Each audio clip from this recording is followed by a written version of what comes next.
kita terus terjaga. Sebagai Ketua Umum, saya akan menggunakan seluruh kewenangan dan kewibawaan yang saya miliki untuk memastikan regenerasi yang melampaui soal usia bisa diwujudkan dengan sebaik-baiknya. Kepada sesama generasi saya serukan, marilah kita menyiapkan dengan sebaik-baiknya proses alih generasi yang pasti akan tiba ini. Marilah kita bersama-sama menciptakan lingkungan politik yang memungkinkan tunas-tunas baru dapat tumbuh, berkembang, dan mencapai tingkat keindahannya dalam 5 tahun ke depan. Sementara kepada tunas-tunas muda partai dan bangsa, segera persiapkanlah dirimu agar tugas sejarah yang telah ditakdirkan kepada kita sebagai sebuah kekuatan politik dapat diterima sebagai sebuah kehormatan yang akan dibela dan diperjuangkan dengan sekuat kemampuan jiwa dan hati serta akal sehat. Saudara-saudara kader partai yang saya banggakan, DPP yang baru saja saya lantik dimaksudkan untuk menjawab tantangan-tantangan di atas. Di atas pundak DPP baru, agenda besar transformasi kepartaian dan regenerasi di atas dipertaruhkan.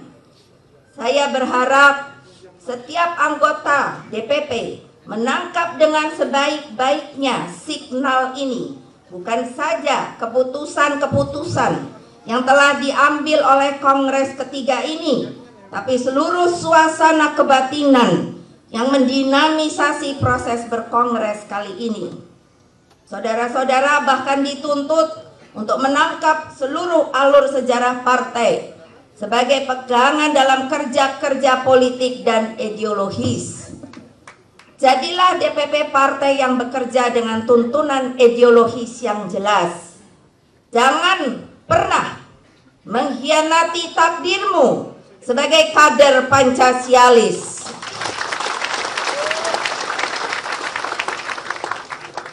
Ingatlah pesan Bung Karno. Beliau mengatakan, Mega kalau kerja jangan setengah-setengah. Siapa tidak mau pasti hancur lebur. Harus berjuang mati-matian. Harus terus membanting tulang habis-habisan. Karena itu janganlah setengah-setengah. Berjuang membanting tulanglah seperti kamu merasa bukan manusia lagi. Berjuang mati-matianlah dan membanting tulanglah habis-habisan. Seolah-olah kita ini adalah malaikat-malaikat yang menyerbu dari langit untuk mereka yang papa dan miskin yang kita tolong. Apakah kalian sanggup, saudara-saudara? Saudara-saudara yang saya cintai dan banggakan, sebelum mengakhiri pidato ini, izinkan saya sekali lagi menyampaikan terima kasih kepada pemerintah dan rakyat Bali atas segala bantuannya yang memungkinkan penyelenggaraan Kongres ketiga ini dapat berjalan dengan sebaik-baiknya. Begitu juga kepada pihak hotel, 5 hotel, 6 hotel yang telah dengan susah payah menampung utusan ini.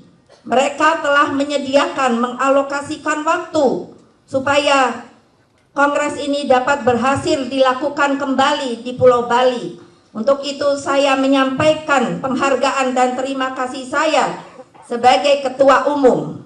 Begitu juga kepada pihak keamanan. Terima kasih dan penghargaan yang tinggi saya sampaikan.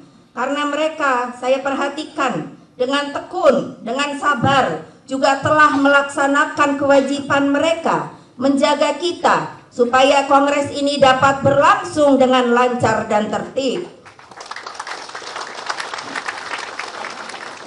Kepada semua pihak yang tidak dapat disebutkan satu persatu yang telah membantu saya juga mengaturkan banyak terima kasih yang mendalam. Kepada sahabat-sahabat media, sekali lagi terima kasih atas keteguhan hati kalian membantu dan menyuarakan kepada publik di seantero Nusantara proses berkongres kali ini, terutama untuk pidato saya yang bisa didengar oleh seluruh rakyat. Terima kasih kembali untuk panitia. Kalian semua saya tahu kurang tidur, mungkin juga kurang makan atau malah menjadi bertambah banyak makannya, telah membuktikan bahwa tidak ada pekerjaan yang berat dan mustahil. Karena ini kita laksanakan secara gotong royong, saudara-saudara. Terima kasih dan penghargaan yang tinggi saya sampaikan. Akhirnya kepada semua utusan Kongres dari setiap pelosok negeri, terimalah hormat dan terima kasih saya dan jajaran DPP yang baru. Doa saya menyertai kepulangan saudara-saudara ke daerah masing-masing. Sampaikan suara saya kepada mereka, kepada anak dan istri, kepada saudara, pacar, mertua, nenek, bahwa isi pidato Bu Mega itu luar biasa. Kita harus bekerja keras untuk melaksanakannya. Penghargaan saya pada setiap anggota keluargamu dan juga sampaikan salam perjuangan untuk setiap tetangga, mereka yang bersimpati kepada kita, semua kader PDI Perjuangan dimanapun berada. Untuk kader PDI Perjuangan yang kini mendapatkan kepercayaan rakyat, baik para bupati, wakil bupati, wali kota, wakil wali kota, gubernur serta wakil gubernur, sampaikan salam hangat saya untuk setiap rakyatmu. Sampaikan kepada mereka dengan kepala yang tegak bahwa kita tetap adalah bagian dari suka duka rakyat Indonesia, saudara-saudara. Saya ada yang ingin saya sampaikan. Saya selalu memohon kepada Allah Subhanahu wa Ta'ala. Saya tidak tahu sampai kapan umur saya.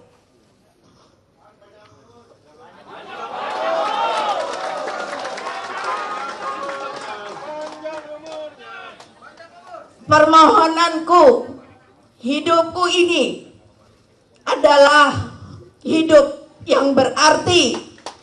Hidupku ini adalah hidup untuk tanah air dan bangsa.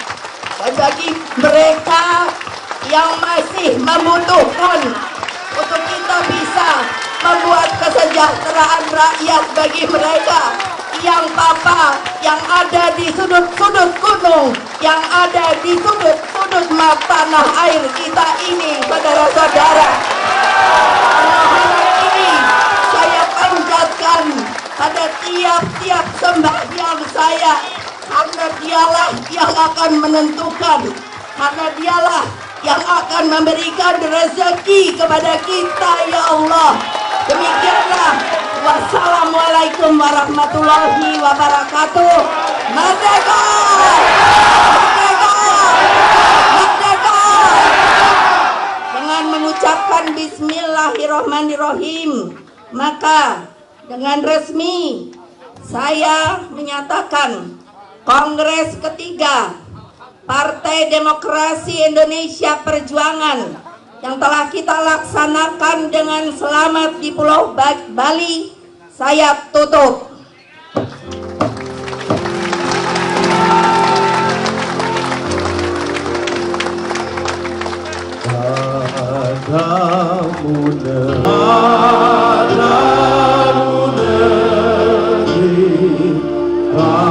Kami berbakti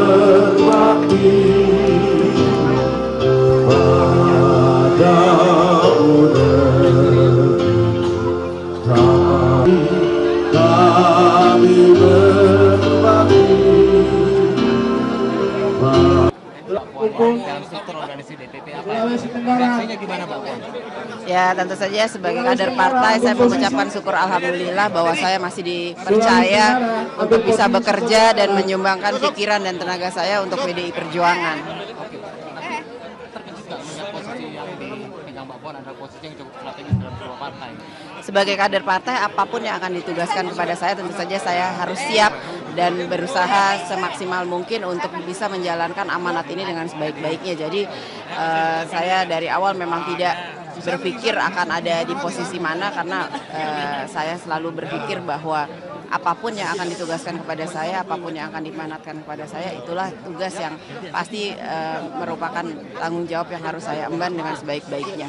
Oke, wacana yang berkembang dengan adanya Cahyo Kumolo sebagai sekjen dan Puan Maharani sebagai bidang politik dan Lembaga. antar lembaga, ini memungkinkan untuk beroposisi dengan pemerintah. Apakah Kan dari awal dalam pidato pembukaan Kongres, Ketua Umum sudah menyatakan bahwa kalaupun apa sikap politik akan kita pilih itu adalah sikap politik yang memang dikehendaki rakyat, dan kami sebagai petugas partai tentu saja akan tunduk taat aturan dengan apa yang akan diputuskan dalam Kongres ini.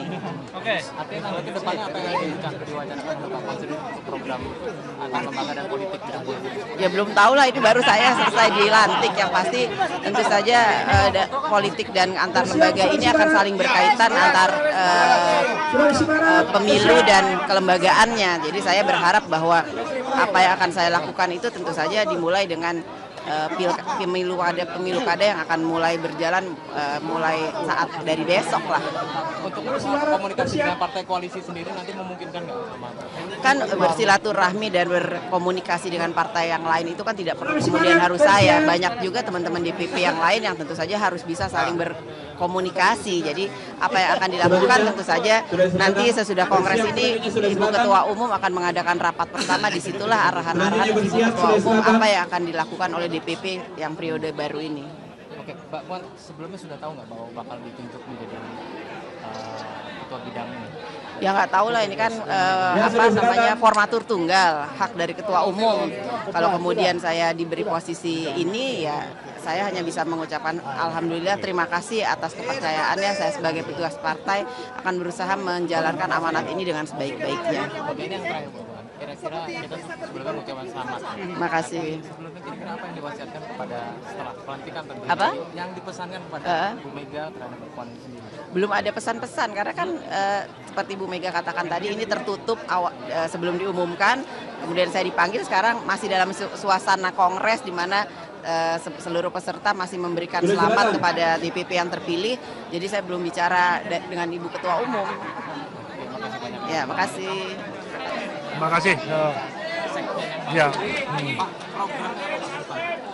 Ya, saya kira Sekjen kami adalah akan membantu Ketua Umum ya secara prinsip, secara kolektif, bahwa DPP ini mempunyai amanat melaksanakan tugas yang diamanatkan oleh Kongres. Saya kira keputusan yang menyangkut program, yang menyangkut konsolidasi, yang menyangkut keputusan politik akan segera kami jabarkan dengan baik. Toh fondasi sudah dipersiapkan pada era 5 tahun kemarin oleh Mas Pramono dan Ibu Mega. Saya kira ini ada tahapan-tahapan untuk lebih memantapkan secara kelembagaan. Kami ingin memperkuat sistem di partai kami dengan baik. Itu saja. Bagi saya tugas di mana sama saja, karena saya juga selama ini dipercaya oleh Ibu Mega dan Mas Pramono sebagai Sekjen, lebih kurang 7 tahun sebagai Ketua Fraksi. Saya kira ini adalah merupakan kehormatan bagi saya dalam rangka mengemban tugas untuk partai akan semakin baik ke depan. Reaksi pada saat mendengarkan nama Bapak disebut? Ya cukup surprise saja, karena sejak awal kami lebih menduga tetap Mas Pram sekjennya, karena kami mungkin lebih baik ditugaskan di DPR. Tapi saya kira ini adalah penugasan daripada Ibu Mega. Kami sebagai kader ya siap saja, dimanapun kami siap. Bapak terpilih menjadi sekjen. Wacana yang berkembang di luar, kehadiran Bapak dan Puan Maharani yang ada di sini, itu memungkinkan partai PDIP untuk beroposisi dengan pihak-pihak itu. Saya kira pidato Ketua Umum jelas. Kita ingin berpihak kepada rakyat. Pemerintah perlu partai politik, perlu lembaga kontrol. Sebagai lembaga yang demokratis tentunya ada check and balances yang ada. Kami ingin menempatkan posisi partai bersama-sama dengan rakyat. Kami menempatkan posisi partai ingin lebih mengingatkan kepada pemerintah agar orientasi programnya itu sepenuhnya berorientasi kepada kepentingan masyarakat. Setiap keputusan politik pembangunan yang dibuat oleh pemerintah itu harus sebagian mayoritas untuk masalah-masalah rakyat yang ada. Karena PDI Perjuangan ingin berkoalisi dengan rakyat pada prinsip. Ya. Dengan partai lain gimana Pak? Atau mungkin Membangun komunikasi sah-sah saja. Saya kira sebagai partai politik kami ingin membangun komunikasi dengan seluruh partai politik yang ada. Termasuk partainya pemerintah juga sah-sah saja. Tapi mengenai keputusan politik, kebijakan politik kami tetap tidak bisa lepas daripada pernyataan Ketua Umum kemarin dan juga rekomendasi yang dipersiapkan oleh 3 komisi ini sebagai amanah yang ingin kami letakkan sebagai dasar bijak ke depan. tadi dibilang Pak, katanya komposisi yang dilakukan adalah komposisi tidak membabi buta Pak. Kira-kira apa? Oh iya, karena oposisi kami ini oposisi yang tidak hanya sekedar menyalahkan, tapi kami ingin memberikan solusi yang terbaik. Menyangkut keputusan pengambilan keputusan di bidang politik anggaran, baik DPR RI maupun DPRD 1-2. Keputusan mengenai kebijakan pemerintah dalam rangka membuat undang-undang termasuk perda. Itu juga bagian daripada kepentingan partai kami. Karena partai kami punya konstituen, partai kami punya pendukung masyarakat, partai kami punya masyarakat yang ada di semua pelosok negeri ini. Saya kira sekecil apapun yang ingin partai kami buat, saya yakin itu orientasinya harus bisa dirasakan oleh masyarakat dengan luas. Terima kasih.